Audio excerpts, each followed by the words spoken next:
Hi అండి. ఈరోజు వీడియోలో గోంగూర పచ్చడి ఎలాగ కమ్మగా, టేస్ట్‌గా ఎలా చేసుకోవాలో చూపిస్తాను.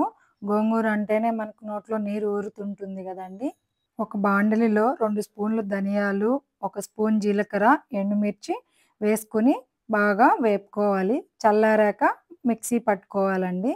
ఇప్పుడు అదే బాండిలిలో 1 స్పూన్ ఆయిల్ వేసుకొని, ఒక ఆనియన్ సన్న ముక్కలుగా కోసుకోవాలి. ఒక టమాటో సన్న ముక్కలుగా కోసుకొని బాగా వేపుకోవాలి.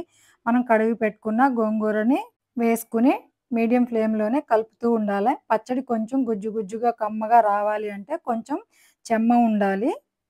రోట్లో వేసుకొని దంచుకుంటే చాలా టేస్టీగా ఉంటుందండి. కాకపోతే మనకు సిటీలలో ఉండేటప్పుడు ఈ రోకలులు, రోలు బండలు అవి ఉండవు కాబట్టి మనము ఈ విధంగా చేసుకుంటే టేస్ట్‌గా ఉంటుంది. మేము బెంగుళూరులో ఉండేటప్పుడు మా అమ్మ ఇలాగే నేర్పించిందండి నాకు. రోకలి లేకపోతే పర్వాలేదు.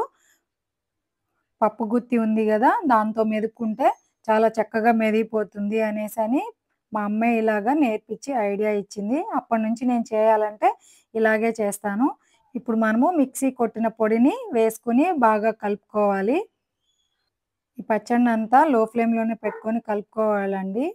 హై ఫ్లేమ్‌లో పెడితే అడుగంటుతుంది. ఈ విధంగా పప్పు గుత్తితో మెదిపేసుకుంటే చాలా చక్కగా మెదిగిపోతుంది.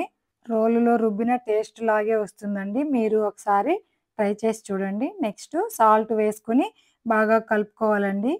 అంతే నోరూరించే సూపర్ టేస్టీ గోంగూర పచ్చడి రెడీ అయిపోతుంది. ఇది వేడి వేడి అన్నంలోకి వేసుకొని తింటే చాలా బావుంటుంది. ఇలాగా చట్నీ చేసుకొని తింటే కొంచెం తినేది రెండోసారి గూడా వేసుకొని తినాలనిపిస్తుంది. అంత టేస్ట్‌గా ఉంటుందండి. మీరు ఒకసారి ట్రై చేసి చూడండి. ఎలా వచ్చిందో నాకు కామెంట్ బాక్స్‌లో కామెంట్ చేయండి. ఈ వీడియో నచ్చినట్లయితే లైక్ చేసి, షేర్ చేసి, సబ్స్క్రైబ్ చేయండి. థాంక్ యూ ఫర్ వాచింగ్ అండి.